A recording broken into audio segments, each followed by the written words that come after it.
सदर निवडणुकीमध्ये एस.टी. कष्टकरी जनसंघाचं उमेदवारांचं पॅनेल संपूर्ण बहुमतानं निवडून आलं होतं।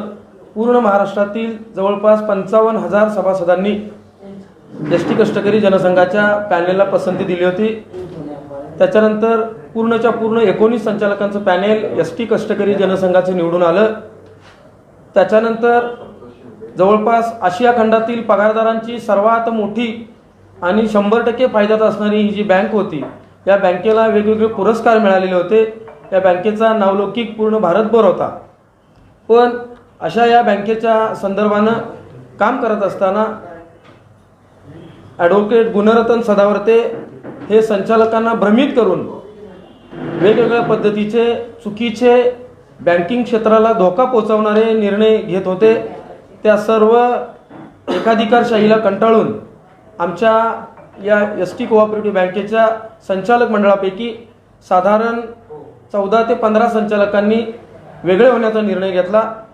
त्या अनुषंगानं मागील 15 दिवसांपासून यातील 13 ते 14 संचालक वेगवेगळ्या तज्ज्ञ लोकांची सल्लामसलत घेण्यासाठी आणि वेगवेगळ्या बँकिंग क्षेत्रातील अनुभवी लोकांचा सल्ला घेण्याच्या अनुषंगानं बाहेर गेलेत।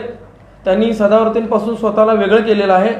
आपणाला माहिती आहे की आपल्याकडे बऱ्याच न्यूज चॅनेलनी नॉट रिचेबलच्या बातम्या दिल्या होत्या, पण ते नॉट रिचेबल नसून ते एकत्रित आहेत, फक्त ते कोणाशी सध्या बोलत नव्हते। काल त्या सन्माननीय 12 ते 13 संचालकांनी एकत्रित बसून संपूर्ण व्हिडिओ तयार केलेला आहे। मी बऱ्याच लोकांना तो आता पाठवला तुमच्यापैकी। तर त्या व्हिडिओमध्ये त्यांनी असं सांगितलं, विनंती केलेली आहे की या 12 ते 13 संचालकांचे प्रमुख प्रवक्ता म्हणून संतोष शिंदेनी महाराष्ट्राच्या समोर त्यांची बाजू मांडावी। त्या प्रमुख प्रवक्तेपदाची जबाबदारी स्वीकारून मी आज आपणासमोर या आमच्या सन्माननीय संचालकांची बाजू मांडत आहे। तर एस.टी. बँकेचे काही चुकीचे निर्णय एकाधिकारशाही पद्धतीने ज्या पद्धतीनं सदावर्ते घेत होते, त्याच्यामुळं मागील 4 महिन्यांपासून या इतक्या मोठ्या बँकेचं कर्ज वाटप पूर्णपणे थांबलेलं आहे। जवळपास सदावर्तेंच्या नावाचा वापर इथं व्हायला लागल्यापासून या बँकेतून 2311 कोटी, म्हणजे ज्या वेळेला निवडणूक झाली त्यावेळेला 2311 कोटी रुपयांचे एकूण ठेवी आपल्याकडे या बँकेमध्ये होत्या। पण आज जर बघायला गेलं, आजच्या घडीला जवळपास 480 आज रोजीपर्यंत 480 कोटी रुपयांच्या ठेवी सभासदांनी काढून नेल्या। आता 480 कोटी रुपयांच्या ठेवी ज्यावेळेला काढल्या जातात त्यावेळेला बँकेचा प्रॉब्लेम असा झाला की CD रेशो वाढला। रिझर्व्ह बँकेच्या नियमानुसार जर बघायला गेलं तर 70% हा CD रेशो मेंटेन असणं गरजेचं होतं, पण दुर्दैवाने तो CD रेशो आज 96% पोहोचलेला आहे। आणि आज अवस्था अशी आहे की जर सदावर्तेंचं ऐकून आपण कर्ज प्रकरण लोकांना वाटप करायला सुरू केलं तर 2च दिवसांमध्ये रिझर्व्ह बँकेकडून सेव्हिंग खात्यावरचे पैसे काढण्यावर सुद्धा बंधन येते। आज रोजी असणारी ही परिस्थिती लक्षात घेऊन सन्माननीय संचालकांनी बँकेची 5 तारखेला मीटिंग आयोजित करण्याचं पत्र दिलं होतं। प्रशासनाला पत्र दिल्यानंतर 5 तारखेला सदावर्तेंची सत्ता खालसा होईल आणि या संचालकांचं एक स्वतंत्र तिथे सत्तास्थान निर्माण होईल। म्हणून सदावर्तेंच्या गटामध्ये असणाऱ्या या कोल्हापुरातीलच संजय घाटगे नावाच्या संचालकांनी सहकार आयुक्तांकडे जाऊन भेट घेतली आणि 5 तारखेची मीटिंग होऊ नये म्हणून त्यांच्याकडे विनंती करून दबाव टाकून 5 तारखेची मीटिंग होऊ दिलेली नाही।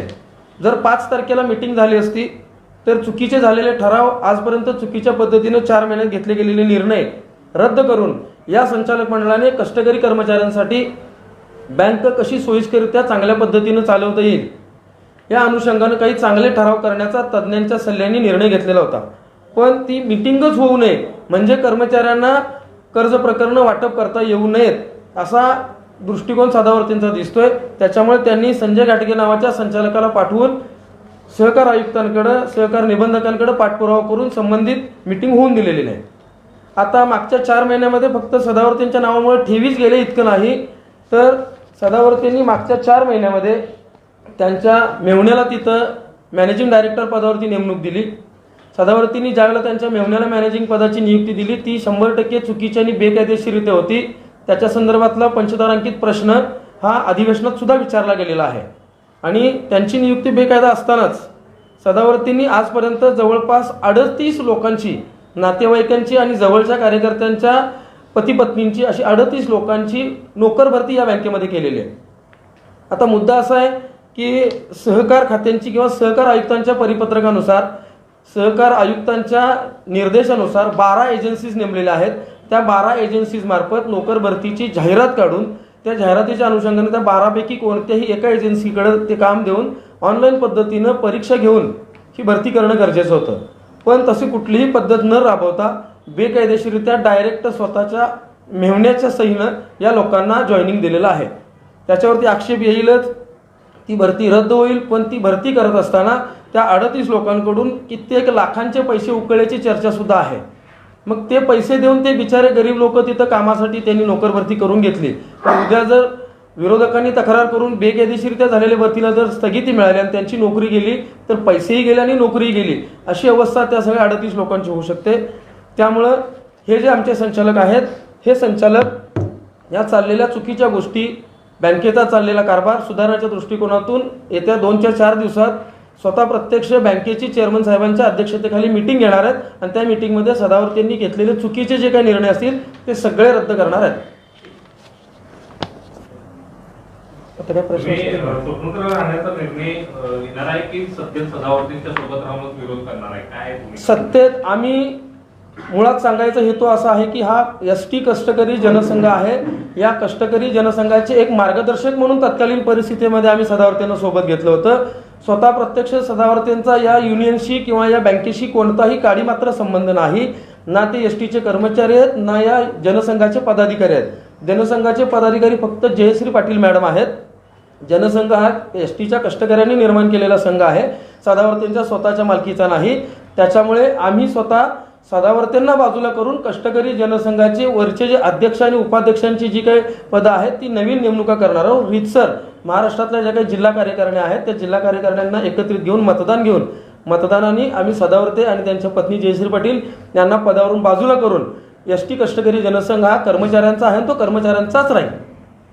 बँकेची भूमिका काय असणार आहे? बँकेत वेगळी सत्ता स्थापन करणार आहे? बँकेत जे आमच्याकडे मेजॉरिटी संचालक आमच्यासोबत आहेत, सदावर्तींनाच बाजूला करतोय, मग त्याच्यातून त्यांच्यासोबत राहणाऱ्या संचालकांनी निर्णय घ्यायचा की ते कुठं जाणार आहेत.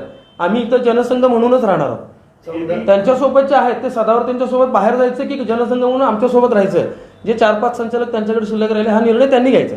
संचालक कधी समोर येणार आहेत आणि बाजू मांडणार? संचालक आजही तुमच्याशी आता व्हॉट्सअप कॉलवरून बोलायला तयार आहेत. ही मीटिंग होण्याची आम्ही वाट बघतोय, कारण त्या संचालकांना वेगवेगळ्या मार्गातून धमकावण्याचे प्रकार झालेले आहेत, त्यांना आमिष दाखवण्याचा प्रकार झालेला आहे. जसं की तुमच्याकडे मी बऱ्याच जणांना फोटो पाठवले होते. सदावर्तींच्या बरोबर असलेल्या संचालकांना 15-15, 20-20 लाखांच्या गाड्या गिफ्ट दिल्याचे फोटो सुद्धा व्हायरल झालेले आहेत. तर अशी आमिष दाखवून यातलं कोणी फोडाफोडीचं राजकारण होऊ नये म्हणून आत्मसन्मानाने ही लोक बाहेर थांबलेली आहेत. 14 लोक तुमच्या बरोबर आहेत असा तुमचा दावा आहे. काल तुम्ही जो व्हिडिओ शेअर केला त्यामध्ये 10 लोक दिसत आहेत. काल जो व्हिडिओ आपल्याकडे त्या स्वतः संचालकांनी व्हायरल केलेला आहे, त्या व्हिडिओमध्ये त्यांनी प्रवक्ता म्हणून मला बाजू मांडण्याची संधी दिलेली आहे. तो व्हिडिओ तयार करत असताना त्याच्यामध्ये 10 लोक आहेत. व्हिडिओ करणारी एक व्यक्ती आहे, अशी 11 लोक ती आणि 2 लोक काही कारणास्तव आम्ही मुद्दामच म्हणजे सदावर्तींच्या गोटात ठेवलेले आहेत की तिथं माहिती काय घडते, तिथं कशा पद्धतीने निर्णय घेता येतात, त्याच्यासाठी ती लोक तिथंच थांबवलेली आहेत. पण ती कोण आहे ते त्यांनाही कळून चुकलेलं नाहीये. भविष्यात ती लोक आमच्या सोबतच असणार आहेत. ज्या दिवशी हा त्यांचा ड्रामा संपेल त्या दिवशी ती लोक आमच्या बरोबर असतील. बँकेतून आता बँकेचं राजकारण इतक्या थराला गेलेलं आहे, यात सर्वसामान्य ठेवीदाराचं नुकसान होते असं वाटत? सर्वसामान्य ठेवीदार मोठ्या प्रमाणामध्ये ठेवी तर काढलेली आहे, तर याला आता जबाबदार कोणा धरायचं? सदावर्तींनी धरायचं किंवा विरोधकांना? ठेवी ज्या निघून गेल्या त्याच्यामध्ये विरोधकांना जबाबदारी धरून फक्त राजकारण करण्याने काही अर्थ नाही. सत्ताधारी म्हणून ठेवी वाचवण्याची जबाबदारी त्या सत्ताधारी संचालकांचे मार्गदर्शक म्हणून सदावर्तींचीच होती. त्यामुळे सदावर्तींच्या चुकीच्या स्टेटमेंटमुळे 2-2 समाजांमध्ये दुही निर्माण करणाऱ्या भडक वक्तव्यांमुळे आणि महाराष्ट्रामध्ये ते कशा पद्धतीने वागतात हे मी वेगळ्या पद्धतीने सांगायला नको. शॉर्ट टेम्पर्ड माणसासारखं वागून त्यांनी जी काय महाराष्ट्रामध्ये स्वतःची प्रतिमा मलिन करून घेतलेली आहे, त्यामुळे सदावर्तींच्या मलिन झालेल्या प्रतिमेमुळं आणि त्या फक्त एकाच गोष्टीमुळं या ठेवी निघून गेलेल्या आहेत. त्यांना बाजूला केल्यानंतर त्यांचं नाव इथं कुठेही मार्गदर्शक मंडळामध्ये नसणार. त्याच्यामुळे ते नसल्यानंतर आम्ही प्रत्यक्ष ठेवीदारांच्यासाठी एक नवीन योजना आणून या सन्माननीय संचालकांच्या मार्फत आपण ठेवी वाढवण्याचा प्रयत्न करू. तुमचं आणि सदावर्तींचं शेवटचं बोलणं कधी झालं होतं? सदावर्तींचं माझं निवडणुकीच्या अगोदरच्या काळामध्ये झालं होतं, कारण निवडणुकीच्या काळामध्ये उमेदवारांकडून पैसे घेण्याचा जो काही प्रकार तिथे घडला त्या प्रकाराला विरोध करून आम्ही तिथून बाहेर पडलो. कारण आम्हाला संचालकांना उमेदवार देत असताना पैसे घेऊन कुठेतरी उमेदवार विकणं हे मान्य नव्हतं, म्हणून तेव्हापासून त्या काळातच फक्त आम्ही शेवटचं बोललो. नाही, मात्र तुम्हाला उमेदवारी मिळालेली आहे म्हणून हे सर्व तुम्ही बंड केला आहात असं तुमच्याच संघटनेमधील लोकांचं म्हणणं आहे. मुद्दा असा आहे की मला उमेदवारी मिळाली की नाही मिळाली किंवा ती मुद्दाम दिली गेलेली हा फक्त प्रश्न तत्कालीन निवडणुकीपुरता होता. पण त्याच्यानंतर आता बंड करण्यामागे मी तर स्वतः उमेदवार नाही आहे किंवा मी संचालकही नाही आहे. बंड जे केलेलं आहे त्या सन्माननीय संचालकांनी केलेलं आहे. मी काही त्यांचा नेता नाही, कारण ते सन्माननीय संचालक माझ्यापेक्षा मोठ्या पदावरती आज काम करतात. ते बँकेचे संचालक आहेत. त्याच्यामुळे माझ्यासारख्या छोट्या माणसाचं ऐकून त्यांनी बंड करावं असं होऊ शकत नाही. हे बंड म्हणता येणार नाही. हे फक्त त्यांनी स्वतःचा अधिकार वापरण्याची घेतलेली हिंमत आहे. कारण स्वतः संचालक म्हणून त्यांना अधिकार होते, पण संचालक मंडळ निवडून आल्यानंतर सदावर्तेचा स्वतः सभासद म्हणूनही नाही आणि पदाधिकारी म्हणूनही नाही, सदावर्तेंचा कोणताही संबंध नसताना ते यांच्यावरती निर्णय क्षमता लादत होते. ते नको आणि संचालक म्हणून स्वतःचा अभिमानानं निर्णय घेण्याचा काहीतरी हिंमत ती लोक करतायत. त्याच्यासाठी ते स्वाभिमानानं एकत्र आहेत. या संदर्भात विश्वास ठेवा तुम्ही आता करणार आहे का, आणि करणार असाल तर त्यात तेवढे तुमच्याकडे संचालक आता आहेत का? कोऑपरेटिव्ह संस्थेच्या निवडणुकीच्या निमित्तानं चेअरमन आणि व्हाईस चेअरमन म्हणून ज्यांची नियुक्ती केली जाते त्यांना हटवण्यासाठी अविश्वास ठराव आणावा लागतो. पण इथं आमच्या एस.टी. कोऑपरेटिव्ह बँकेमध्ये एस.टी. महामंडळाचे सन्माननीय उपाध्यक्ष हेच एस.टी. बँकेचे अधिकृत अध्यक्ष असतात. त्यामुळे तिथं निवडणूक नसते आणि एस.टी. बँकेला आमचे उपाध्यक्ष जे असतात तेही एस.टी. महामंडळाचे अधिकारी असतात. त्याच्यामुळे अविश्वास ठराव कोणावरही आणायची गरज लागणार नाही.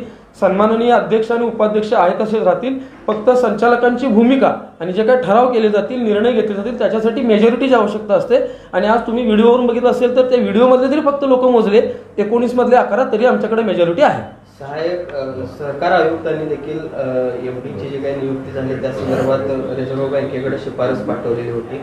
त्यानंतर रिझर्व्ह बँकेकडून काही बँकेची चौकशी किंवा त्या संदर्भात काही हालचाली सुरू आहेत का, काय नाही? आत्ता पत्रकार परिषद चालू होण्याच्या अगोदर अवघ्या 2 मिनिटांपूर्वी रिझर्व्ह बँकेच्या वरिष्ठ अधिकाऱ्यांकडून व्हिडिओ कॉन्फरन्सिंगद्वारे एस.टी. कोऑपरेटिव्ह बँकेचे सन्माननीय अध्यक्ष आणि उपाध्यक्ष तसेच एस.टी. बँकेचे वरिष्ठ अधिकारी यांच्यासोबत व्हिडिओ कॉन्फरन्सिंगद्वारे मीटिंग चालू आहे. त्या मीटिंगमध्ये त्यांच्याकडून प्रश्नांचा भडीमार चालू असल्याचे ऐकायला मिळत आहे. आता प्रत्यक्ष कशा पद्धतीने चौकशी झाली आणि त्याच्यानंतर निर्णय काय येतो हे थोड्या वेळाने आपल्याला कळेलच.